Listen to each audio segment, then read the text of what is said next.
Bueno, antes que nada, muy buenas tardes. Como Marcela ya les dijo, me presentó, mi nombre es Tamara Ontiveros, soy ingeniera química, formo parte de la empresa Tecnored Consultores y soy la responsable del departamento de bioenergías de la empresa.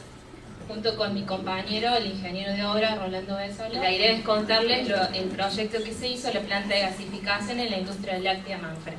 Ahora vamos a ver un video.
Bueno, como les decía, esta planta de gasificación se construyó en la localidad de Freire. Freire está, para ubicarlo un poco, Freire está al este de Córdoba, a 240 kilómetros más o menos.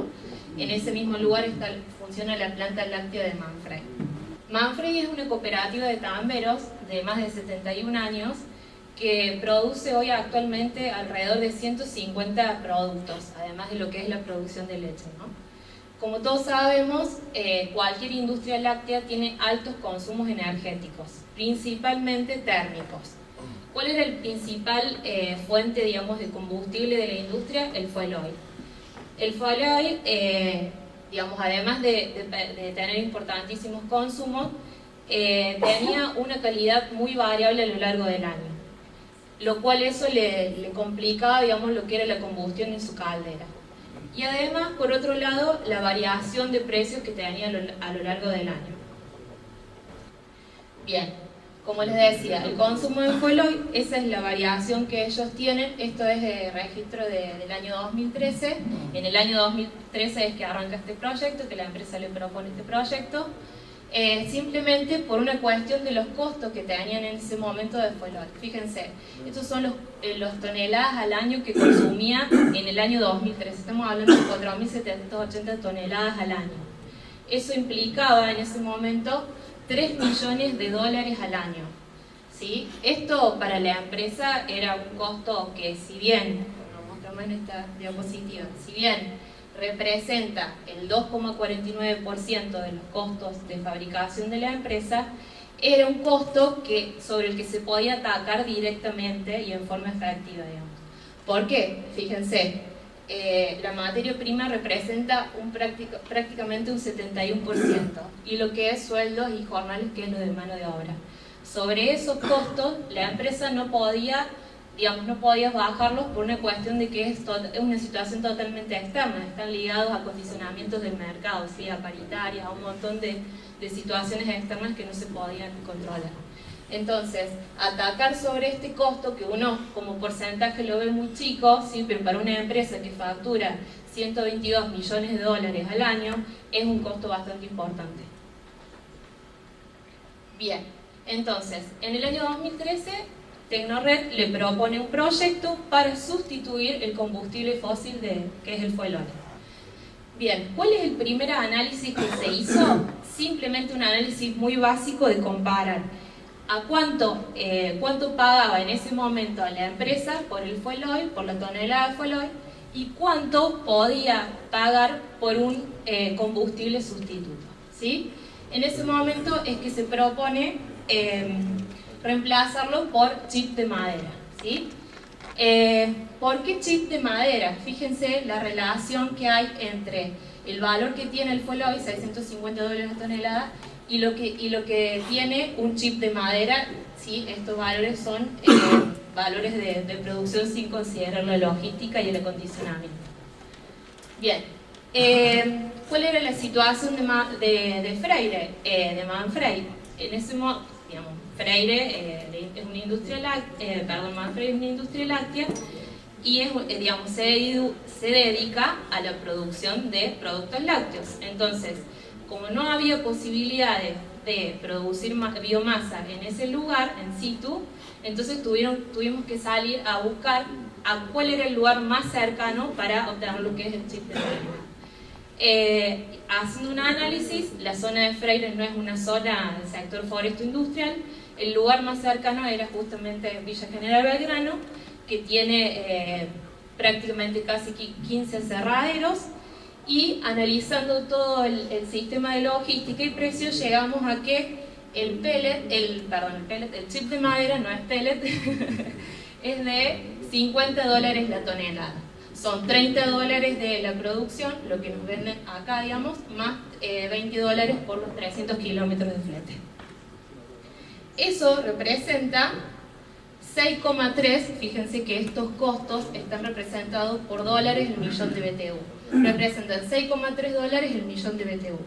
Si esto lo comparamos con el valor del fuel oil, eso es aproximadamente 2.5 veces menos, ¿sí? Bien, ¿a qué llegamos con todo el primer análisis, el que se hace de combustible? Se llega a estos valores. Obviamente, como cualquier proyecto, tiene un análisis de flujo de fondos. Se hizo el análisis de flujo de fondos y llegamos a que las inversiones del proyecto fueron de $2.460.000, ¿sí? Esta tecnología es una tecnología italiana, adaptada a Argentina, y lo que se hizo fue considerar la utilización de las calderas que en ese momento tenían funcionamiento Manfrey. Bien, se analizaron los ingresos, los egresos. Los egresos, principalmente, como decía el ingeniero Eduardo, se lo lleva a lo que es la materia prima, el chip de madera. Como vimos en la diapositiva recién, el costo de transporte es un costo que impacta bastante, digamos, un 40%, lo cual, por eso justamente los valores que estamos viendo en el flujo de fondos. Después, por otro lado, el costo de GLP. El GLP en realidad se considera porque cuando se arma el proyecto, cuando se analiza un proyecto, lo que se hace es considerar la sustitución con un valor constante, ¿sí? Lo que se llama. Cuando la industria tiene consumos pico, esos valores, digamos, se requiere de algún combustible alternativo para hacerlo funcionar. Nunca se piensa un proyecto para generación y para sustitución de valores con valores picos en constante, porque obviamente no sería económico. Entonces, por eso es el valor que está considerado como costo de GLP.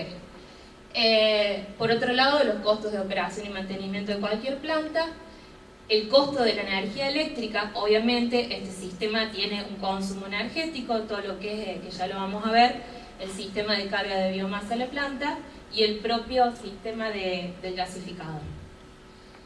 Bien, y acá vemos perfectamente cómo tenemos anualmente, esto se hizo un análisis, un flujo de fondo a 10 años, un análisis de un ahorro de $1.600.000, ¿sí? Lo cual eso implica un payback de 2 años, ¿sí? O sea, el negocio para ellos era redondo, digamos, desde el lugar donde lo miraron. Bien, lo que les contaba recién. Esto es la planta que veíamos en el video. Todo este sistema que tiene acá es un sistema donde llega el camión, como veíamos, de descarga. Esto es una tolva subterránea. Todo este sistema de transporte, que es el que mayor consumo energético tiene en la planta, almacena en un silo y después, a través de un sistema de cintas transportadoras, lo alimenta en el gasificador por la parte superior que está acá. Bien, ¿por qué requerimos de todo este sistema de alimentación? Y simplemente porque la materia prima está a 300 kilómetros de la planta, ¿sí? Estos sistemas, como lo vamos a ver, se pueden pensar para inversiones más bajas, para otros sistemas de alimentación en los cuales yo tenga en el mismo lugar la biomasa. Esto es lo que les decía recién. Se puede pensar, las inversiones decíamos que rondaban los $2 millones, $2.500.000. Si pensamos en plantas, si teníamos la posibilidad de conseguir la biomasa en el lugar, que no había posibilidades, nos podíamos bajar a una inversión de más o menos $1 millón, una cuestión así, era considerable. Por esa misma razón es que hoy se está investigando, inclusive el INTA está investigando, en poder alimentar al gasificador a algún otro tipo de biomasa que se pueda sembrar localmente y cosechar ahí en el lugar. Bien, esto es lo que explicaba recién. Estos sistemas, a diferencia de la planta de Manfrey, tienen un sistema de alimentación que se llama just in time, ¿sí? Lo que hago es digamos, depósito en una playa de una capacidad de almacenamiento muy baja, y el mismo sistema, esto se llama brazo rascador, el mismo sistema va levantando la biomasa con un sistema de cangilones y lo alimenta directamente en estos tipos baldes que se ven al gasificador. Lo demás es todo lo mismo, ¿sí? Obviamente, como les dije recién, esto tiene inversiones más bajas, un proyecto obviamente con menor payback, ¿sí? Y menor consumo energético de lo que es el sistema de almacenamiento y transporte de la biomasa. Bien, esto es más o menos lo que Eduardo hace un rato les comentaba. ¿Cuál es el tema de la variación que tiene esta tecnología en función del porcentaje de humedad de la biomasa? No tiene ningún problema, ¿sí? Es una tecnología que es muy versátil. Yo le alimento a un 50, a un 40% la biomasa, el chip de madera, y el sistema sigue funcionando de la misma manera, ¿sí? Eso es para que quede bien claro. A diferencia de cualquier sistema, ¿sí? Esto tiene una tecnología muy, pero muy versátil. ¿Cuál es el tema? Y bueno, mayor porcentaje de humedad. Si yo tengo que reemplazar y sustituir energía térmica, voy a tener mayor consumo de biomasa, ¿sí? Es una cuestión lógica. Bien, y por otro lado, menor rendimiento del gasificador. Fíjense, la curva de abajo es lo que, digamos, sería la variación del consumo de biomasa con respecto al porcentaje de humedad. Y la curva de arriba es el rendimiento del gasificador. A mayor humedad, menor rendimiento. No solamente que menor rendimiento del gasificador, menor poder calorífico del syngas. El syngas es el que obtengo de la gasificación del chip de madera.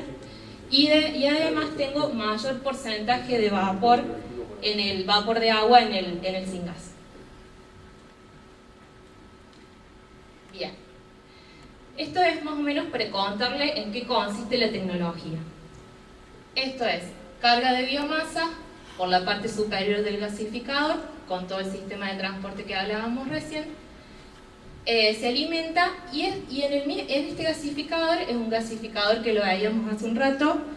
El gasificador lo que hace es transformar la materia sólida en un gas que se llama syngas.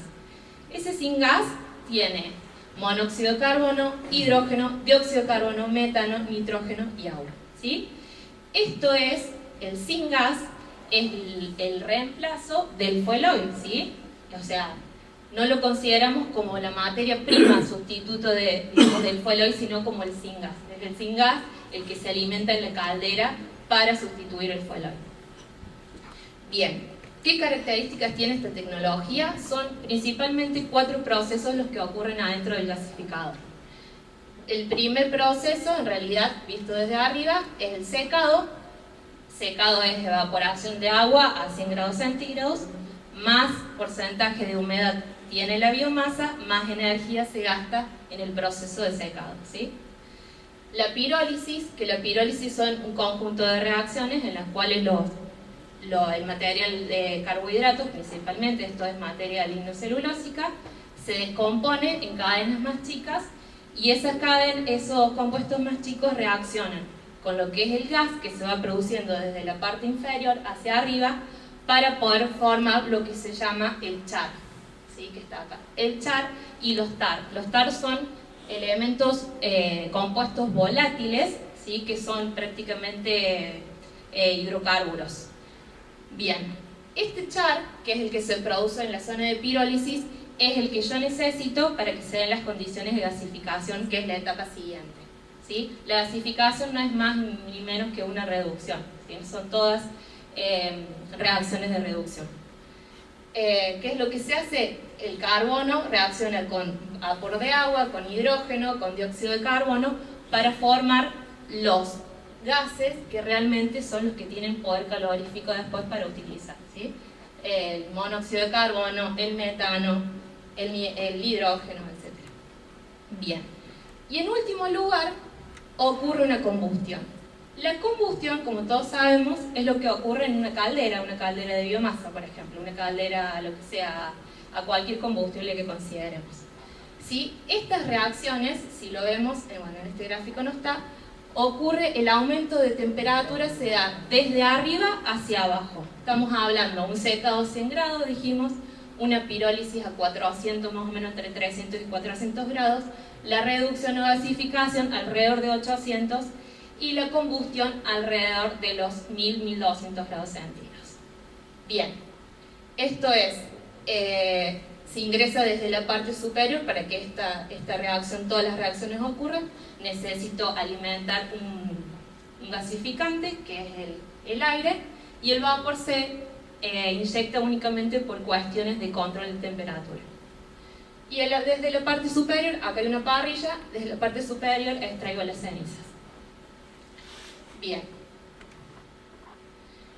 ¿Qué ventajas tiene este sistema frente a una caldera convencional con biomasa?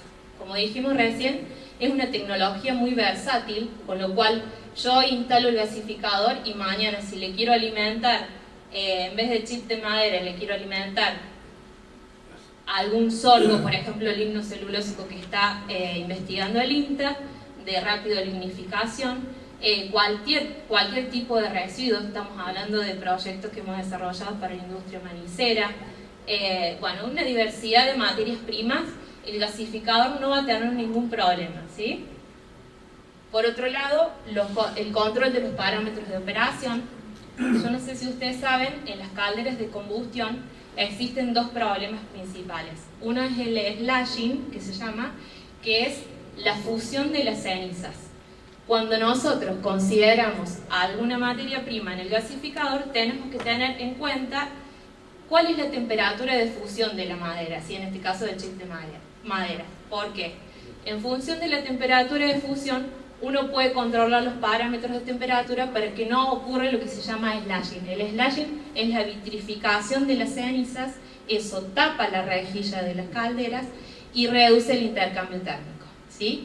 Ese problema en el gasificador no lo tenemos, ¿sí? ¿Por qué? Porque justamente, como les mostraba recién, esto es un sistema donde yo ingreso aire y vapor. El vapor me controla directamente la temperatura. Obviamente estamos hablando de una planta totalmente automatizada, ¿no? Me controla directamente las temperaturas y yo puedo elegir a la temperatura que quiero que me salga el syngas, ¿sí? Eso también es otra ventaja grandísima. Bien, por otro lado, las bajas emisiones, ¿sí? Al tener parámetros controlados, perdón, me comí uno de los efectos del slashing y el fouling, perdón. El fouling es lo que se llama la vaporización de metales, principalmente potasio y de sodio, ¿sí? Esa vaporización que salen con el syngas, yo lo controlo porque, digamos, ¿en qué condiciones se da ese proceso? En condiciones de bajas temperaturas, digamos, a una temperatura superior de 750 grados, yo tengo la vaporización de vapores. Esos vapores, cuando entran en contacto con una superficie fría, también se condensan y produce obstrucciones en toda la línea de conducción. Ese problema acá tampoco lo tengo porque la biomasa entra a temperatura ambiente. Entonces, los vapores, los gases ascienden por arriba, pero todo esto, este sistema los gases se encuentran con una capa, digamos, de biomasa fría. Entonces, eso no le permite que salgan en los gases que salen por arriba, no le permite que salgan los vapores. Eso es otra gran ventaja frente a las calderas de combustión. Bueno, en tercer lugar, como les decía, las bajas emisiones de gases contaminantes y material particulado. Esto es en realidad, con una caldera tradicional se puede lograr bajas emisiones. El tema es, digamos, la inversión que hay que hacer para todo lo que es el sistema de filtrado de las calderas. Digamos, la gran diferencia es que en la gasificación yo ataco, digamos, desde el momento cero, antes que los gases salgan. Digamos, siempre es considerar bajas emisiones y control antes que se produzca el syngas. En cambio, en las calderas lo puedo llevar a bajas emisiones, digamos, de material particulado, pero tengo que atacar una vez que produzco, digamos, el gas, ¿sí? Que es mucho más difícil. Y obviamente menores inversiones, ¿sí? Son gasificadores, más, digamos, esquemas de plantas más chicas, y eso reduce bastante las inversiones. Bien, pasando un poco a un análisis un poco más marco de esto. Digamos, hasta ahora lo que les presenté fue lo que es la planta de gasificación de Manfred.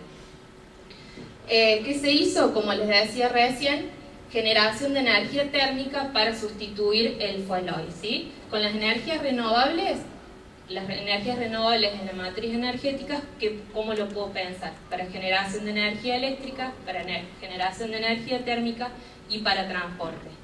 Nosotros en la empresa lo que hacemos es atacar sobre estos dos puntos, ¿sí? En este caso, como les decía, Manfred es generación de energía térmica, pero también desarrollamos proyectos en los que se considera la biomasa para lo que es generación eléctrica. Como decía el ingeniero Eduardo, cogeneración son los sistemas que consideramos. Este proyecto en particular, que ya se está construyendo, se volvió a presentar para que le otorgaran otro crédito para lo que es, digamos, acoplar lo que sería la parte de generación eléctrica. Si bien los consumos energéticos de la planta de láctea no son tan importantes, pero también solucionarían un montón de problemas. Bien, ¿cuál es el concepto en realidad de todo lo que es estos proyectos?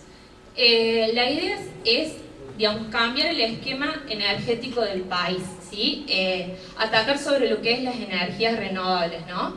No estamos hablando de cambiar la matriz energética del país, estamos hablando de poder considerar el porcentaje que establece la ley del 8% para el 2016, que hoy no estamos cumpliendo ni un 1%, poder llegar a un 20% al 2035, que es lo que se tiene proyectado.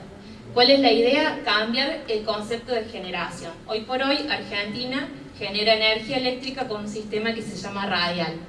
Lo que es grandes centrales de generación, subestaciones transformadoras de alta tensión, subestaciones de transporte, distribución, subestaciones de media tensión, y así se distribuye a las distintas partes de la Argentina.